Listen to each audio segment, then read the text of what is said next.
आज का ये पॉडकास्ट सिर्फ एक कन्वर्सेशन नहीं बल्कि एक स्ट्रॉन्ग थॉट है जो हर भारतीय तक पहुंचना चाहिए। आज हम बात कर रहे हैं डॉक्टर नोवेरा शेख से, हीरा ग्रुप की फाउंडर और सीईओ, और एक ऐसी लीडर जो कॉन्स्टिट्यूशन को सिर्फ मानती ही नहीं बल्कि उस पर पूरा विश्वास करती है। इस पॉडकास्ट में doctor Novera Sheikh Indian constitution, rule of law और इक्वालिटी जैसे मूल सिद्धांतों पर अपनी बात रखते हुए बताती हैं कि भारत में कानून सबके लिए बराबर है और कोई भी व्यक्ति कॉन्स्टिट्यूशन से ऊपर नहीं हो सकता। वो अपनी एंटरप्रेन्योरियल जर्नी भी शेयर करती हैं, एक वुमेन एंटरप्रेन्योर के रूप में आए स्ट्रगल्स और कैसे कॉन्स्टिट्यूशनल वैल्यूज ने उन्हें हर चुनौती का सामना करने की ताकत दी। ये डिस्कशन आज के समय में इसलिए भी और ज्यादा महत्वपूर्ण हो जाती है क्योंकि कॉन्स्टिट्यूशन को समझना और उसका सम्मान करना हर नागरिक की जिम्मेदारी है। डॉक्टर नोवेरा शेख के विचार हमें याद दिलाते हैं कि असली शक्ति हमेशा कॉन्स्टिट्यूशन में होती है। तो चलिए देखते हैं इस खास पॉडकास्ट का ये हिस्सा जहां डॉक्टर नोवेरा शेख अपनी बात रखती हैं बिना किसी डर, पूरे विश्वास और राष्ट्रीय जिम्मेदारी के साथ। नोएरा जी, जैसा मैं जानती हूँ आप तिरुपति से हैं। जब आप 10 साल की थी तब वहाँ का माहौल अलग होगा, गलियाँ अलग होंगी, आपका घर अलग तरीके से होगा। उस टाइम का कैसा आपकी जिंदगी बीती उस टाइम? उस टाइम पे जिंदगी के ये हाल थे कि लड़की जैसे पैदा होती है तो लड़की का कोई अधिकार ही नहीं है, क्योंकि लड़की बाहर नहीं निकल सकती, स्कूल नहीं जा सकती, पढ़ाई नहीं पढ़ सकती, एजुकेशन नहीं कर सकती। इस तरह की बातें मेरे दिल पर बहुत बड़े दबाव डालते थे। तो ये लीडरशिप आपके अंदर कहाँ से आई? सच्ची बात तो ये है कि लीडरशिप बनना, लीडरशिप क्या होती है, आज भी आप पूछ रही हो तो मुझे नहीं मालूम कि लीडरशिप किसको कहा जाता है। जब मैंने कॉन्स्टिट्यूशन पढ़ना शुरू किया और कॉन्स्टिट्यूशन में मैंने देखा कि काले गोरे को एक ही रेट है और हिंदू मुस्लिम को एक ही रेट है और किसी को कोई बड़ा नहीं है, कि आज का दिन हिंदुस्तान की आजादी बनी गई ये दिन है। आज का दिन हिंदुस्तान की आजादी के लिए एक कानून को बनाकर एक हाथ में लोगों के रख दिया। Constitution awareness program total India में कैसे चलाएं? इंडियन कॉन्स्टिट्यूशन बहुत परफेक्ट है और इंडियन कॉन्स्टिट्यूशन से आगे कोई भी नहीं है। तो जब कोई अथॉरिटी किसी सिटीजन के साथ गलत करती है तो तब सिटीजन क्या कर सकता है? और आज मीडिया ट्रायल तो आपको मालूम है कि मीडिया ट्रायल तो बहुत ज्यादा शुरू हो गया है कि वहाँ फैसला होने से पहले, उसको मुजरिम बनाने से पहले मीडिया उसको मुजरिम बना देती है सबसे पहले। अगर आप गरीब हैं, आपके पास पैसे नहीं है तो आपके लिए बड़ा वकील नहीं खड़ा होता लड़ने के लिए। सरकारें बदलते हैं, आज एक सरकार होती है, कल एक सरकार हो जाती है, 5 साल के बाद, परसों को 5 साल के बाद एक सरकार होती है। कॉन्स्टिट्यूशन 70 साल से चल रहा है। कितना इम्पोर्टेंट होगा आजकल जो यूथ है उनके लिए कि कॉन्स्टिट्यूशन पढ़ना चाहिए? यही है supreme court, constitution of India. आज 26 जनवरी यानी गणतंत्र दिवस है। इस दिन हमें कॉन्स्टिट्यूशन यानी संविधान का तोहफा मिला। इतने साल हो चुके हैं लेकिन अब भी अवेयरनेस कहीं ना कहीं हमें कम नजर आती है। आज के पॉडकास्ट में हम 26 जनवरी के बारे में बात करने वाले हैं। हमारे साथ है नोवेरा शेख जी, जो खुद सोशल वर्कर है, एंटरप्रेन्योर है। आज हम उनके व्यूज लेंगे, उनकी लाइफ के बारे में भी जानेंगे और उनसे जानेंगे कि कॉन्स्टिट्यूशन किस तरीके से चलता है। सबसे पहले तो वेलकम नोवेरा जी। जी, कैसी हैं आप? मैं ठीक हूँ। सबसे पहले आपके बारे में बात करते हैं। आपका बचपन कैसा था? बचपन से मैंने देखा है कि एक औरत के लिए जो सोच होती थी जब मेरी पैदाइश थी उस वक्त बहुत डिफरेंट थी। बिल्कुल। अब बहुत काफी बदल चुका है और सोच लोगों की बहुत अच्छी बदल चुकी है। उस पर उस बचपन में जो चीजें देखे उसी पर मैंने पूरा जिंदगी काम किया है। तो नोएरा जी, जैसा मैं जानती हूँ आप तिरुपति से हैं। जब आप 10 साल की थी तब वहाँ का माहौल अलग होगा, गलियां अलग होंगी, आपका घर अलग तरीके से होगा। उस टाइम का कैसा आपकी जिंदगी बीती उस टाइम? उस टाइम पे जिंदगी के ये हाल थे कि हमारे अब्बा एक बिजनेसमैन थे, इतने बड़े नहीं थे, नॉर्मली बिजनेस करते थे, मगर घर की, हमारे बड़ों की, हमारे सारे जितने रिश्तेदार हैं उनकी सोच ये थी कि जैसे लड़की पैदा होती है तो फौरन चेहरे पे एक बदलाव आ जाता था, और जो लड़की पैदा होती है, हमारे घर में तो ऐसा माहौल तो नहीं था, मगर जो आसपास जो छोटा जो विलेज था जहां मैं पैदा हुई, कल्लूर हमारा विलेज है और चित्तूर डिस्ट्रिक्ट में है। फिर उसके बाद मेरे बचपन में थोड़ी बड़ी होने के बाद दिनों में हम तिरुपति आ गए थे। वो जो विलेज था उस वक्त वहां की वो सोच थी कि लड़की जैसे पैदा होती है तो लड़की का कोई अधिकार ही नहीं है। जैसे उसे होश भी संभलने आता है तो 2 साल 3 साल की भी होती है तो जब से उसे बोलना ही ये सिखाया जाता है कि तू लड़की है, तू कुछ नहीं कर सकती, तो एक जगह जाना है, तू हमारी नहीं है। बिल्कुल हर चीज उस तरह से ये बातें जो है मैं सुनती थी, ये बातें मेरे दिल को बड़े छू जाते थे कि जो साथ के लड़के होते थे उनको ऐसा कहा जाता था कि जैसे तुम हमेशा इस घर के हो, इस घर में रहने वाले हो, इस घर के वारिस हो, इस घर में तुम्हारा सब कुछ है, मगर ये जो लड़की होती है इसका ये तो कहीं ना कहीं एक दिन जाना है, या तो इसको 10 तोले सोना दे के भेज देंगे या 5 तोले सोना दे के भेज देंगे, या कुछ पैसे खर्च करना है, कुछ पैसे इसके लिए जमा कर लो, कुछ सामान इसके लिए जमा कर लो, कुछ कपड़े इसके लिए जमा कर लो, ताकि इसको भेजने के भी लिए एक बहुत ही बड़ा एक बोझ वाली बातें मैं सुनती थी बचपन में। वो बातें मेरे दिमाग को बहुत ज्यादा जो है इफेक्ट करते थे कि क्यों इस तरह बोला जाता है। घर के अंदर जब लड़के को बोलते हैं कि ये तो यहाँ हमेशा रहने वाला है, तुम थोड़े दिन में चले जाने वाली हो, यही बातें मुझे बहुत ज्यादा इफेक्ट करके, और उन बातों से मैंने लड़कियों को अवेयरनेस लाने के लिए, लड़कियों में तालीम लाने के लिए, और हर कोई जो उस वक्त के लोग थे वो कोई ज्यादा पढ़ाई नहीं जानते थे और उन बच्चियों को 12 साल में 13 साल में शादी कर देते थे। उनकी जिंदगी पसंद या नापसंद उनको कोई मतलब ही नहीं, बस उनकी जिंदगी ऐसे ही गुजर जाती थी। उस जिंदगी में, उस माहौल में ऊपर वाले ने मुझे पैदा करके मेरे जहन में डाला कि तुम इनके इंसाफ के लिए लड़ो और इनके इंसाफ के लिए काम करो और इनके इंसाफ के लिए ये करो। सबसे पहले जो मैं मुस्लिम कम्युनिटी में थी तो ज्यादातर दबाव अपनी कम्युनिटी में डालते थे, क्योंकि लड़की बाहर नहीं निकल सकती, स्कूल नहीं जा सकती, पढ़ाई नहीं पढ़ सकती, एजुकेशन नहीं कर सकती, इस तरह की बातें मेरे दिल पर बहुत बड़े दबाव डालते थे। मगर उस वक्त से मेरी जिंदगी की शुरुआत एक औरत होकर, एक लड़की होकर क्या कर सकती है ये दिखाने का एक चैलेंज मेरे अंदर उसी वक्त आ गया था। उसी पर मैंने काम किया।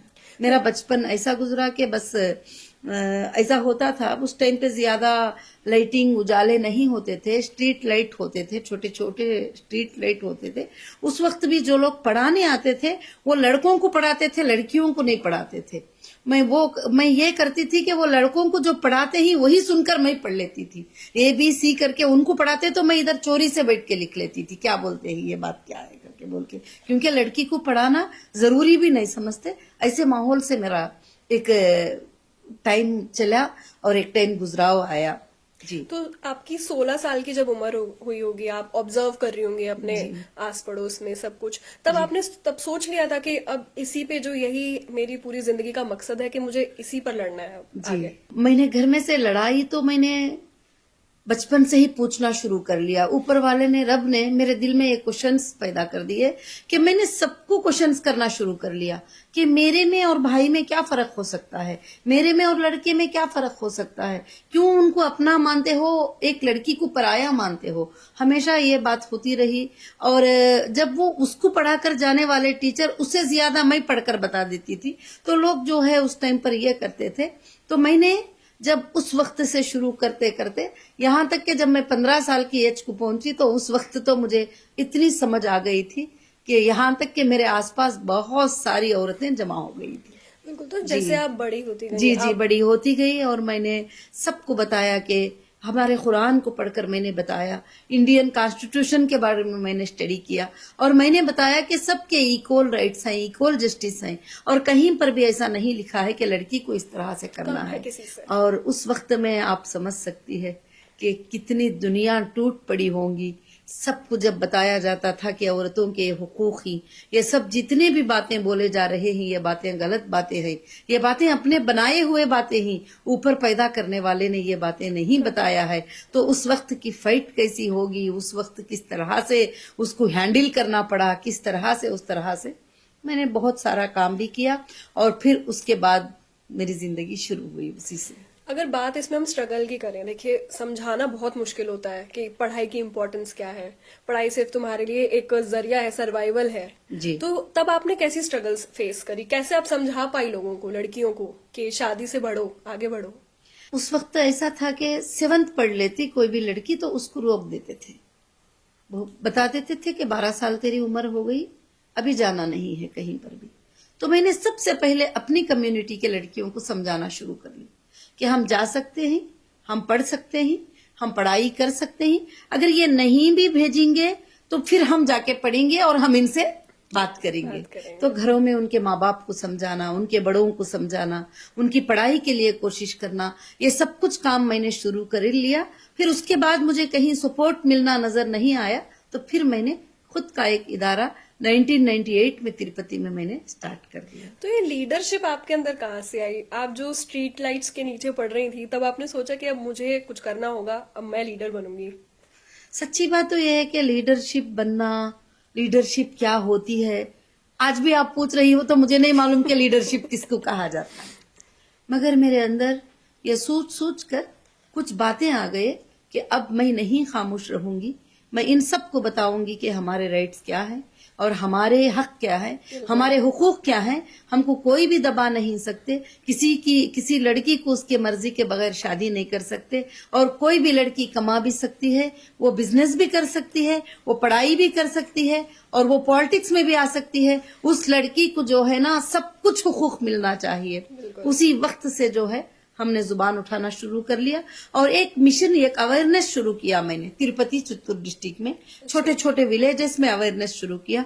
10 लड़कियों को जमा करना, 5 लड़कियों को जमा करना, 10 महिलाओं को जमा करना। लड़की तो मान जाती थी, छोटी बच्ची होती थी, मगर उसकी माँ कभी नहीं मानती, उसकी दादी कभी नहीं मानती, उसके बाप कभी नहीं मानते। फिर मेरा काम हो गया कि उनको समझाना जाके कि नहीं, ऊपर वाला रब तुम्हें ऐसा नहीं बोल रहा है, ऐसा बोल रहा है, ये बात ऐसा हमारे किताबों में ऐसा है, मगर मौलाना साहब ने ऐसा बता दिया था। मतलब इस तरह से क्या होता था कि काफी हुकूक, उनके राइट्स पूरे भी खो जाते थे। ऐसे हजारों लाखों के जिंदगियां तबाह हो जाते थे कि जिनको कुछ पता नहीं होता था। आज माहौल बहुत बदल चुका है। फिर उसके बाद वहां से वहां मैंने एक स्टेट में काम किया। काम करने के बाद फिर दूसरे स्टेट को पता चला तो फिर वहां के लड़कियां मुझे बुलाने लगे। फिर तीसरे स्टेट में पता चला, वहां के महिलाएं लड़कियां मुझे बुलाने लगे। फिर और चौथे स्टेट में पता चला। तो इसी तरह मैंने पूरे हिंदुस्तान का करीब दौरा किया है, सिर्फ महिलाओं के राइट्स के लिए, बच्चों के राइट्स के लिए। उसके बाद काफी स्कूल्स, काफी कॉलेजेस, काफी सारे चीजें मैंने शुरू कर लिया। और उसी के लिए मैंने बिजनेस भी, हमारा हीरा गोल्ड के नाम से बिजनेस शुरू किया था। उसमें हमारे महिलाएं ही 95% ज्वाइन किए थे और उन्हीं से हमारा बिजनेस चलता था। उसी से सब कुछ, उसी से था सब कुछ भी। आज भी हमारी वही ख्वाहिश है कि महिलाओं की और बच्चों की मदद करें। जी। महिलाओं की राइट्स की आप बात करते हैं, एक लाइन तो आपने पक्का सुनी होगी कि अपनी हद में रहो। जी बिल्कुल। तो ये लाइन जब आप अपने ऊपर सुनती थी तब आपने डिसाइड क्या किया कि मेरी हद क्या है? जी। कहाँ पे जाके मेरी हद शुरू है और कहाँ पे खत्म है? जी, हद रखने के लिए, हद करने के लिए उस वक्त में छोटे ही वक्त से घर में बाप ने हद रख दिया था, दादी ने एक हद रख दिया था, फिर उसके बाद रिश्तेदारों ने हद रख दिया, फिर उसके बाद उलमा ने हद रख दिया, उसके बाद लोगों ने हद रख दिया। तो वो सारे हदों को मैंने इन किताबों को पढ़ के बता के जो है सारे हदों को तोड़ती गई और हदें टूटते चले गए। जी। तो अगर आप अब अपने आप को देखें 16 साल की नोएरा, तो अपने आप को आप किस तरीके से देखेंगी, क्या मैसेज देंगे और क्या उसे बताने वाली हैं कि क्या स्ट्रगल आने वाली है आगे भी जो है ना? आज जो अर्बन सिटीज है उसके अंदर थोड़े लड़कियां पढ़ी लिखी हैं, बहुत सारे मालूमात है, मगर आज भी विलेजेस में करीब वही हालत 50% लोगों के उस तरह के हैं। पूरे मैं नहीं बता सकती, 50% लोगों के वही हालात हैं। और खरियों में, विलेजों में जो है आज भी बच्चियों के और महिलाओं के ऐसे ही हालात हैं जिनको कुछ भी नहीं मालूम, ना उनके राइट्स मालूम है, ना उनको कुछ पता ही नहीं है कि उनके क्या राइट्स होते हैं। तो मुझे बहुत ही सताया गया और बहुत मुश्किल पहुंचाई गई। हर जगह पर जहां पर एक लड़की को तकलीफ होती मैं जाकर खड़ी हो जाती, वो मेरे दुश्मन बन जाते। जहां पर एक लड़की को मुश्किल होती, एक औरत को एक जगह पर सताया जाता, उस औरत के लिए जाके इंसाफ की जुबान उठा लेती। अगर कोई शोहर पकड़ के मार देता मेरे सामने तो मैं उसके ऊपर कोई कंप्लेंट कर देती, तो वहां से वो मेरे उसकी पूरी फैमिली मेरे ऊपर एक दुश्मन बन जाती थी। बहुत सारे चीजें। मगर जब मुझे जो ताकत दिया, जो आज का रिपब्लिक डे जो है, वो डे है, मुझे ताकत दिया जब मैंने कॉन्स्टिट्यूशन पढ़ना शुरू किया और कॉन्स्टिट्यूशन में मैंने देखा कि काले गोरे को एक ही रेट है और हिंदू मुस्लिम को एक ही रेट है और किसी को कोई बड़ा नहीं है। जब जाते कंप्लेंट पकड़कर हमें पता नहीं चलता था कि देखो ये लड़की को कोई मारा है, सताया है, तकलीफ है। जब पुलिस के पास जाते तो पुलिस क्या करती थी, उसको अवॉइड कर देती थी।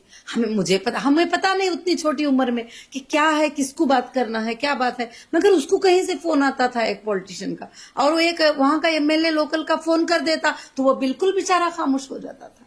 तो फिर जब कॉन्स्टिट्यूशन पढ़े तो फिर मुझे ये बात मालूम हो गया कि हिंदुस्तान की सबसे बड़ी सुप्रीमो जो है ये कॉन्स्टिट्यूशन, तो सबसे बड़ी सुप्रीमो जो है ये कॉन्स्टिट्यूशन है। और इसमें लिखा गया है इस किताब के अंदर कि सारे भी ब्रदर अम्बेडकर ने, जैसे 1947 में हमको आजादी मिल गई, तो 1947, 1948, 1949 और 1950 तक के लिए जो है ये कॉन्स्टिट्यूशन की तैयारी हुई। और इस कमेटी में मुसलमान भी बैठे, इस कमेटी में हिंदू भी बैठे, इस कमेटी में सारे लोग बैठकर इसको फैसला किए और सारे राइट जो है रिपब्लिक डे, डेमोक्रेटिक कंट्री और रिपब्लिक डे और इंसान के हुकूक, हर इंसान को प्रोटेक्ट करता है कॉन्स्टिट्यूशन। ये मैंने देखा और ये मैंने सीखा। और जब से मैंने इस बात के ऊपर बहस भी करना शुरू किया कि वहां पर जब जाते तो वहां पर एक एमएलए का फोन आ जाता तो फिर ये रोक देते, तो हम कॉन्स्टिट्यूशन को सुनाते थे उनको, इसमें ये एक्ट में तुम ऐसा नहीं कर सकते, ये एक्ट ऐसा है। तो आज हमें ये बात पता होना चाहिए कि आज का दिन बहुत ही बड़ा प्यारा दिन है, बहुत ही बड़ा अच्छा दिन है कि आज का दिन हिंदुस्तान की आजादी बनी गई दिन है। आज का दिन हिंदुस्तान की आजादी के लिए एक कानून को बनाकर एक हाथ में लोगों के रख दिया। अब यहाँ पर ना कोई सीबीआई बड़े ही, ना कोई इंटरपोल बड़ी है, ना कोई एजेंसी बड़ी है। कोई भी दुनिया की एजेंसी हो, कोई दुनिया का कितना बड़ा पॉलिटिशियन इंडिया का हो, यहाँ तक के प्रेसिडेंट भी इसको फॉलो करना, कॉन्स्टिट्यूशन को बहुत ही बड़ा जरूरी है। जजेस को इसको फॉलो करना है और प्रेसिडेंट को इसको फॉलो करना है। सारे लोगों को इसकी बाउंड्री में रहना है। मगर पूरे लोग इस बाउंड्री में रहना है तो कुछ लोगों को तो कॉन्स्टिट्यूशन के बारे में पता भी नहीं है। इसीलिए अब एक बहुत बड़ी टीम तैयार हो रही है कि constitution awareness program total India में कैसे चलाएं, बच्चों को स्कूल में और कॉलेजेस में ये बताएं। उनको ये मालूम है कि कॉन्स्टिट्यूशन है, उनको ये मालूम है कि रिपब्लिक डे 26 जनवरी है और उनको ये मालूम है कि उस दिन झंडा लहराया जाता है। और मगर तुम किसी भी नेता को जाकर पूछ लो कि कॉन्स्टिट्यूशन में क्या लिखा हुआ है, वो उनको नहीं पता। बिल्कुल। अगर पढ़ लें, अमल कर लें तो इससे बेहतर कुछ नहीं है। सबके लिए इंसाफ, सबके लिए अच्छा। और कोर्ट को भी इसमें क्या लिखा है कि दोनों तरफ से भी सुनना जरूरी है, दोनों तरफ से भी सुनना जरूरी है। और दुनिया तुम्हारे ऊपर लाख इल्जाम लगा ले, कॉन्स्टिट्यूशन एक ही कहता है कि एविडेंस लाना है, प्रूफ करना है। इल्जाम लगाने से कुछ नहीं होता किसी के ऊपर भी, और एविडेंस लाना है, उसको प्रूफ करना है, जिसको ट्रायल कोर्ट कहा जाता है। और ट्रायल कोर्ट क्या है, कॉन्स्टिट्यूशन में लिखा है। हाई कोर्ट क्या है, कॉन्स्टिट्यूशन में लिखा है। सुप्रीम कोर्ट को क्या करना है, कॉन्स्टिट्यूशन में लिखा है। किसके क्या राइट्स हैं, किसके क्या हुदूद है, सबको लिखा है। मगर कॉमन मैन को सबसे ज्यादा पावर दिया कि कॉमन मैन सबसे फाइट कर सकता है। किसको लेकर कर सकता है, कॉन्स्टिट्यूशन जी, सबको लेकर, सब पे फाइट कर सकता है। कॉन्स्टिट्यूशन को लेकर फाइट कर सकता है कि कॉन्स्टिट्यूशन में ऐसे लिखा है, तो सबके सर झुक जाते हैं वहां पे। फिर उसके बाद कोई बात आगे नहीं आती। अगर कॉन्स्टिट्यूशन नहीं तो कुछ भी नहीं। हाँ, काफी बिल पास हुए मगर लोगों के अच्छाई के लिए पास हुए। अब जैसे महिलाओं की बिल पास हुई, 33% रिजर्वेशन बिल पास हुई। अब इसको इम्प्लीमेंट कौन करना है, महिलाएं करना है। महिलाएं आगे आना है, हिस्सा लेना है। अभी आपको भी पता होगा कि अब काफी लड़कियां, यंग लड़कियां भी जो है पॉलिटिक्स में आ रहे हैं और लोकसभा में आ रहे हैं, राज्यसभा में आ रहे हैं और हर जगह पर जो है लड़कियों को जो है काफी एक ये हो जाती है। तो इस तरह से इसमें मर्द औरत को एक हुकूक है, काले गोरे को बराबरी का हुकूक है, किसी को ना ज्यादती है, किसी को ना कमी है, मियाँ बीवी के हुकूक भी दोनों के भी जो है कोई भी ये नहीं है, सब एक है कॉन्स्टिट्यूशन में। तो कॉन्स्टिट्यूशन सबसे ज्यादा बेहतर है। अगर 6 फंडामेंटल राइट्स की बात करें जो हमारे सिटीजन होने पे सबसे ज्यादा इम्पोर्टेंट होती हैं, तो वो कौन सी होती हैं? बहुत फंडामेंटल राइट्स में आर्टिकल 21, आर्टिकल 32, आर्टिकल 19, आर्टिकल बहुत सारे आर्टिकल्स हैं जो लोगों को राइट्स देते हैं, मगर बहुत सारे आर्टिकल्स हैं जो लोगों को सजा देते हैं, वो भी जरूरी है। क्योंकि जो गुनेगार होता है, जैसे जो गुनेगार होता है, जो चोर होता है, जो गलत होता है, उसको सजा मिलना भी जरूरी है ताकि वो आगे के इंसान को नुकसान ना पहुंचाए और आगे उसके जरिए से लोगों को नुकसान ना पहुंचाए, वो भी बिल्कुल से बिल्कुल जरूरी है। तो इसलिए मगर कभी भी लोग ये ना समझे कि इल्जाम लगते ही जो है उनके ऊपर जो है फौरन से फौरन के उनको सजा लग जाएगी, ऐसा नहीं है। इंडियन कॉन्स्टिट्यूशन बहुत परफेक्ट है और इंडियन कॉन्स्टिट्यूशन से आगे कोई भी नहीं है और वो सारा सुना जाता है कोर्ट में सारी चीजें। तो मुझे लीगल करीब 2018 तो आज भी फेस कर रही हूँ, क्योंकि मैंने जुबान उठाया, मैंने बिजनेस किया, मैंने सारे चीजें किया, तो मुझे काफी चीजें, फिर उसके बाद मैंने ऑल इंडिया महिला एम्पावरमेंट पार्टी को लॉन्च किया, तो मुझे सीधा अरेस्ट कर लिया गया और बहुत सारे इल्जाम लगाए गए। तो कितने भी इल्जाम लगा लो, मगर एक ट्रस्ट, एक भरोसा है कि कॉन्स्टिट्यूशन सही इंसान को सजा नहीं देता। ये भरोसे से पीठ पीछे ये किए बगैर आज भी जो है उस पर फाइट होती रहती है, क्योंकि 25 लाख महिलाएं हमारे मेंबर हैं, तो वो महिलाएं देख रहे हैं कि क्या होता है, औरतें आगे बढ़ते हैं तो उनको किस तरह से दबाया जाता है। मगर मैं उन सबको बताती हूँ कि मत डरो, क्योंकि एक दिन इंसाफ जरूर जीतेगी। तो जैसा आप बता रहे हैं कि आपको फंसाया गया, आपने एमएलए की भी बात करी, तो जब कोई अथॉरिटी किसी सिटीजन के साथ गलत करती है तो तब सिटीजन क्या कर सकता है? सिटीजन बहुत, देखो इतना कॉन्स्टिट्यूशन इतना प्यारा बना है कि अगर अथॉरिटी सताती है तो उसके लिए ह्यूमन राइट है। वो ह्यूमन राइट में जाके कंप्लेंट दे सकता है कि देखो मेरे साथ इलीगल हरास हो रहा है, और वो हाई कोर्ट को जा सकता है और वो सुप्रीम कोर्ट को जा सकता है और वो अपनी बाधाएं उनके सामने रख सकते हैं। तो जरूर उनको एक ना एक जगह से उनको जरूर से जरूर इंसाफ मिलेगी। और एजेंसी भी बनती है तो उसको भी कॉन्स्टिट्यूशन के अंडर ही काम करना है। जब वो आगे चले जाते हैं तो उनके लिए भी बहुत ड्यूटी, कंडीशन, बॉन्डिंग बहुत सारे उनके लिए है कि तुम उनके लिए, जब एक बंदा अरेस्ट होता है तो इंडियन कॉन्स्टिट्यूशन उसकी सेफ्टी कैसे करते हैं कि उसके अगर औरत है तो उसके साथ 2 महिलाएं रहती हैं,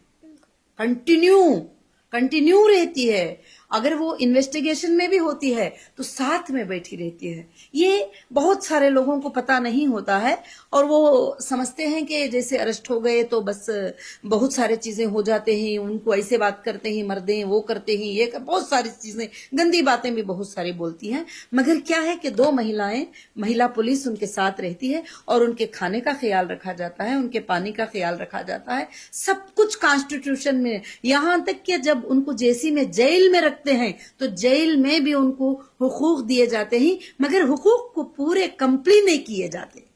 इसमें हुकूक दे दिया कि सालन कितने ग्राम देना है, राइस कितने ग्राम देना है, ओढ़ने के लिए बिस्तर क्या देना है, सोना कैसा है और कितनी जगह उनके लिए चाहिए, एक वॉशरूम कितने लोग यूज कर सकते हैं, बहुत सारे चीजें जो है ये कर दिया। मगर पाबंदी से चलाने वाले में पूरे लोग नहीं, कुछ लोग जो है पैसे बचाने के लिए जो मिलते हैं तो गलत करते हैं, कुछ लोग अच्छा चलाते हैं। और एजेंसीज में भी सब लोग खराब नहीं होते हैं और उसमें कुछ लोग होते हैं कि सही रहो बुरा रहो, हमने पकड़ लिया है और इसको सजा दे दो।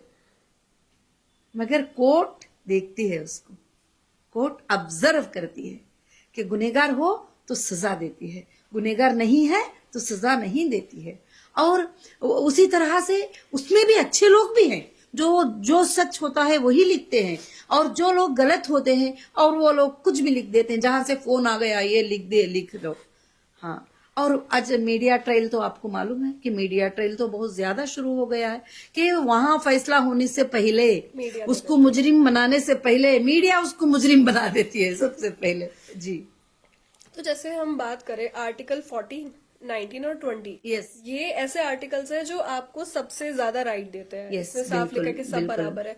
तो मैं ये जानना चाह रही हूँ कि क्या आज भी इस चीज पे मान के चल रहे हैं हम लोग, सिटीजन एम्पावर हो रहे हैं इससे या नहीं?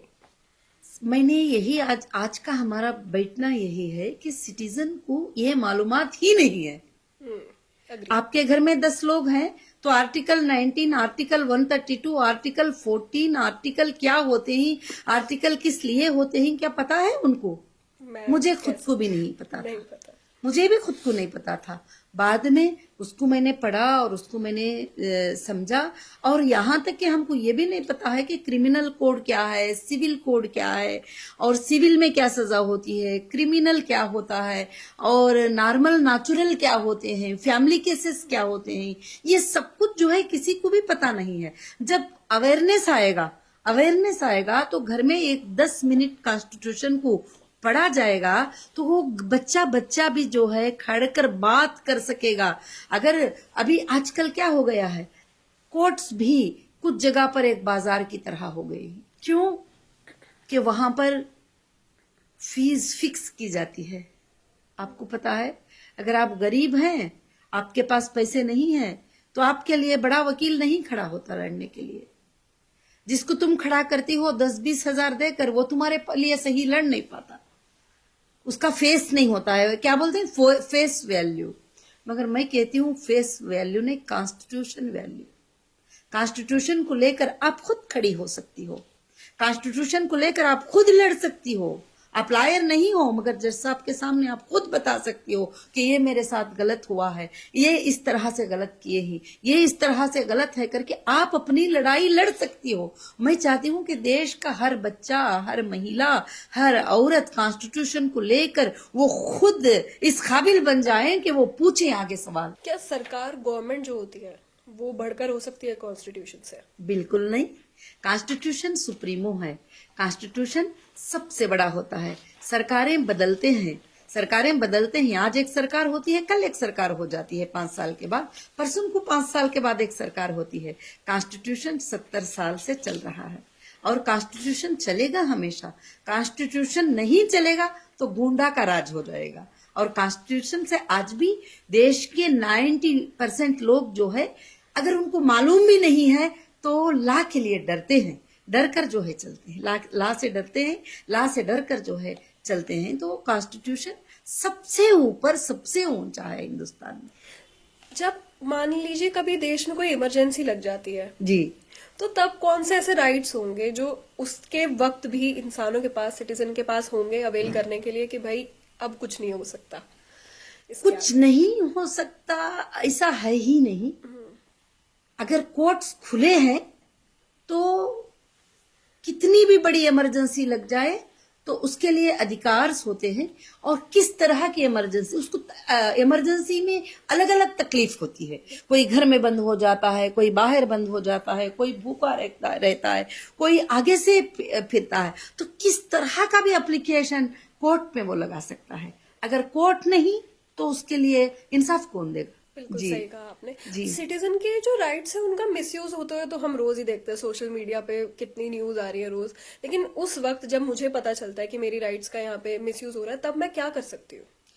जब आपके राइट्स का मिसयूज हो रहा है तो आप जरूर अप्रोच हो सकते हैं, ह्यूमन राइट अप्रोच हो सकते हैं। अगर आपको जहां से नाइंसाफी मिलती है, जिस ऑफिसर से नाइंसाफी मिलती है या जिस घर से नाइंसाफी मिलती है, तो हमारी गलती क्या होती है कि जैसे इल्जाम लग जाता है, आगे से इल्जाम लग जाता है, तो वो इतना घबरा जाते हैं कि अब वो सोचते हैं कि अब हम जवाब ही नहीं दे सकते और ऐसे ही अपने राइट्स को खो सकते हैं। तो तुम लेटर लिख के दे सकती हो कि नहीं, ये मेरा सच्चा है और ये मेरे साथ साथ गलत हुआ है। और यहाँ तक के ऑफिसर्स भी मानते हैं, जब तुम देती हो तो वो भी मानते, क्योंकि उनको सच्चाई का पता ही नहीं होता है। एक अच्छे इंसान को सामने ले जाकर खड़ा कर देते हैं, बोलते ये चोर है, ये फलाना है, इसके ऊपर ये एक्ट लगा दो, ये एक्ट लगा दो, ये फ्रॉड है, सब लगा देते हैं। अगर तुम जब उसको क्लियर करती हो तो समझ सकते हैं वो जरूर से। कितना इम्पोर्टेंट होगा आजकल जो यूथ है उनके लिए कि कॉन्स्टिट्यूशन पढ़ना चाहिए उन्हें? मैं कहती हूँ कि 100% नहीं, 1000% इम्पोर्टेंट है। अगर कॉन्स्टिट्यूशन पढ़ते हो तो आगे के दिनों में तुम सेफ हो। अगर कॉन्स्टिट्यूशन नहीं पढ़ते तो तुमको कोई भी किस तरह से भी नचा सकता है, तुम्हारा लॉयर भी नचा सकता है तुम्हें। तुम जिसको लॉ समझते हो, लॉयर समझते हो, जो तुम्हारा प्रोटेक्टर समझते हो, वो आगे वाले को बिक जाता है कभी। जब ये तुम कॉन्स्टिट्यूशन जब तुम्हें पता होता है तो उस वक्त तुम उनको पूछ सकते हो कि कॉन्स्टिट्यूशन में तो ऐसा है, तुम मुझे क्यों डरा रहे हो? क्योंकि सबसे बड़े गुंडाराज वही हो गए। फोन करते हैं कि 10 लाख पकड़ के लेके आ जाओ, नहीं तो जो है तुमको कल जो है ये हो जाने वाला है। क्यों साहब, ऐसा तो कॉन्स्टिट्यूशन में ऐसा है ना, लॉ में ऐसा है ना। आप लॉ को सामने रख के लड़ो तो हाँ मैडम लॉ तो लड़ना है, मगर पैसे तो होना है। पहले पैसे फिर काम जी दूसरे। जी जी जी तो, होता है। क्या ये बचेगा जब भी कि जब हम इसको कॉन्स्टिट्यूशन को समझे। रिपब्लिक डे सच्चा अभी भी पूरा कंप्लीट नहीं हुआ है। जिस दिन बच्चा बच्चा कॉन्स्टिट्यूशन को पढ़कर हुकूक को जान लेता है, उस दिन हमारा सच्चा रिपब्लिक डे होता है। तो ये जो अवेयर करता है एक तरह से, कॉन्स्टिट्यूशन आपको बताता है कि आपके हक क्या है। जी तो ये जो अवेयर सिटीजन हम बोलेंगे, जागरूक नागरिक, जी, वो जी। कैसे बनता है एक इंसान? एक इंसान वो जब वो गलती के रास्ते में चले जाता है, देखिए कॉन्स्टिट्यूशन ने हमें अच्छाई करने का सिखाया है। जब वो गलती के रास्ते में जाता है तो शायद, अभी एग्जाम्पल, आजकल स्कूल के बच्चे तक ड्रग्स लेने लग गए हैं, कितने कितने गंदे माहौलों में जा रहे हैं, गंदे गंदे माहौल के काम चलते हैं। अगर वो कॉन्स्टिट्यूशन को स्टडी कर ले कि अगर हम पकड़े जाएंगे तो हमें ये सजा मिलेगी, अगर हमारे ये गुनाह पर हमको ये सजा मिलेगी, तो अवेयरनेस उनके अंदर खुद ब खुद पैदा होना है। तुम बोलने से नहीं, बल्कि खुद ब खुद उनके अंदर अवेयरनेस पैदा होना है, और वो दूसरों को भी उसको अवेयरनेस के लिए तैयार करना है कि तुम जो है ऐसे चीजों से बचते चले जाओ। कॉन्स्टिट्यूशन ने तुम्हें राइट्स ही नहीं दिया, तुम्हें समझाया भी कि बुराइयों से बच जाओ और तुम अच्छे काम करो, अच्छे काम करो, और बुराई के काम से तुम बच जाओ। तो जब तुम अवेयरनेस स्टार्ट करेंगे तो एक से एक अभी, क्योंकि कोई अवेयरनेस स्टार्ट करने वाला नहीं, कोई कुछ पढ़ा है, कोई कुछ पढ़ा है, तो मगर खास कर से ये अवेयरनेस विलेजेस में सबसे ज्यादा जरूरत है। सिटीज में कम से कम पढ़े लिखे लोग होते हैं जो उनको सब पता चलता है, मगर विलेजेस में कॉन्स्टिट्यूशन क्या है पूछो तुम जाके, MLA से पूछ लो, नहीं बता सकते। तो ये जानकारी करना बहुत जरूरी है जी।